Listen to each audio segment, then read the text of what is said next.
안녕하세요. 기도 시간입니다. 2025년 제4기 어른들 성경 교과 공부 석 달에 한 번씩 나옵니다. 제목은 여호수아 다시 주신 기회. 13과목이 있는데 11가 시작이 됐습니다. 이제 12월 이제 세 주일 남았네요.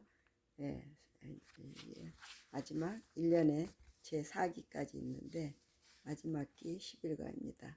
1과부터 제목을 13과까지 한번 먼저 보겠습니다.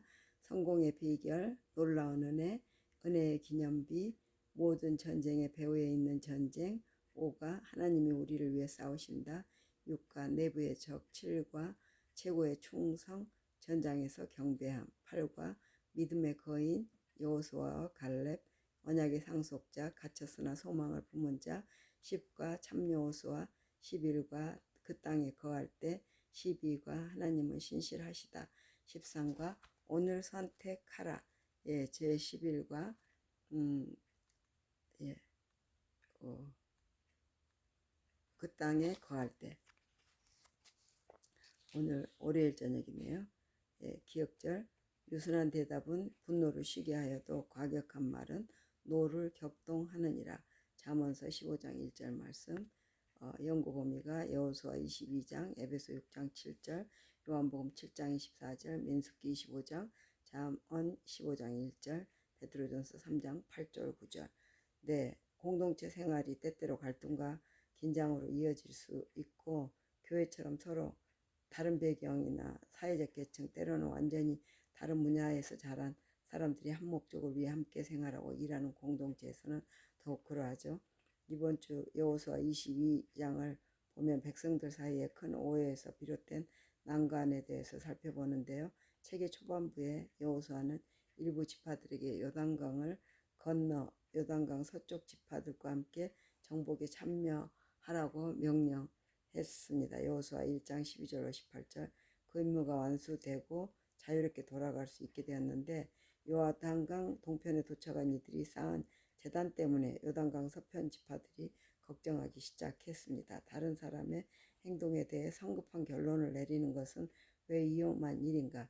어떻게 할 때 교회에서 연합을 이룰 수 있는가? 우리의 부르심이라는 더 큰 관점을 마음에 새기고 주변의 방해물에 휘말리지 않도록 하는 것이 중요한 이유는 무엇인가? 이번 주는 이런 질문을 주로 다룰 거라고 합니다.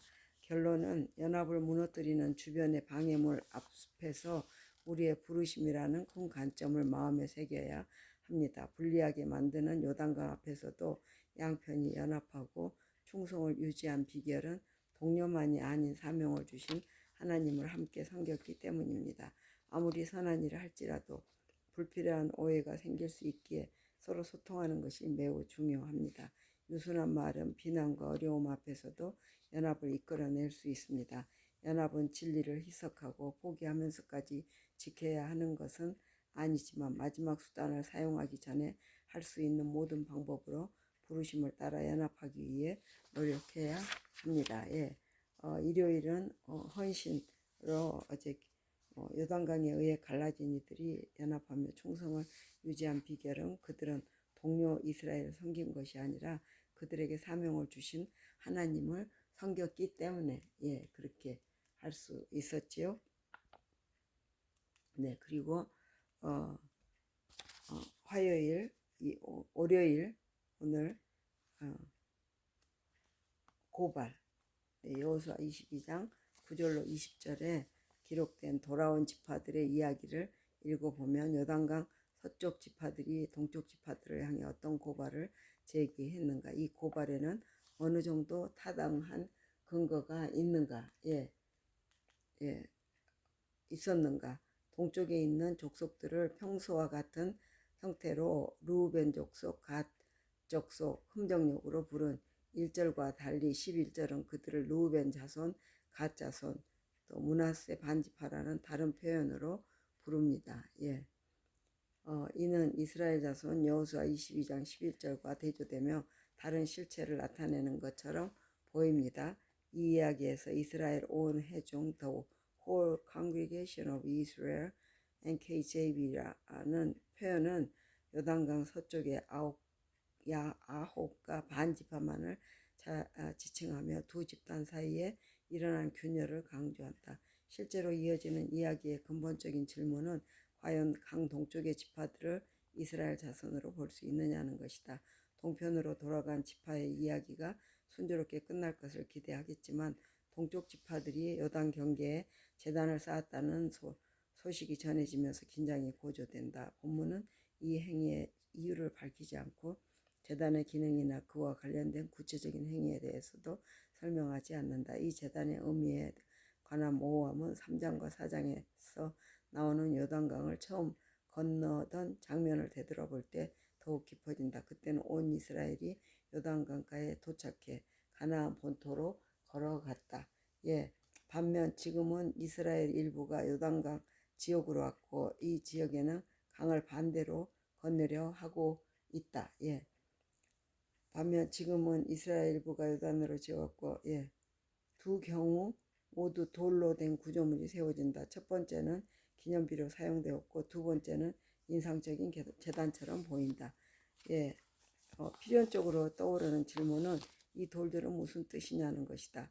여호수아 4장 6절 22절 제사를 위해 세워진 것인가 아니면 그저 기념물일 뿐인가. 동편의 지파들은 이미 배교에 빠지기 시작한 것인가.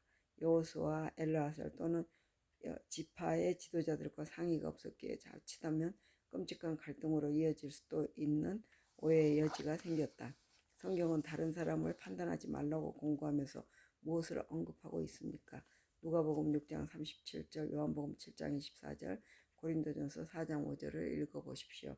사람은 왜 그렇게 다른 사람의 동기에 대해 잘못된 결론을 내리기가 쉬울까요? 다른 사람의 동기를 살필 때 어떤 주의가 필요하겠습니까? 네, 교훈으로 동편으로 돌아간 지파들이 제단을 쌓았을 때 그들의 동기에 대한 질문이 제기되었다. 서편의 지도자들과 상의 없이 한 일이기에 오해가 생길 수 있다. 네, 영감의 교훈으로 큰 제단을 쌓음, 마음이 아직도 불길한 예감에 눌려있는 동안에 그들에게 이상스러운 소식이 들려왔다.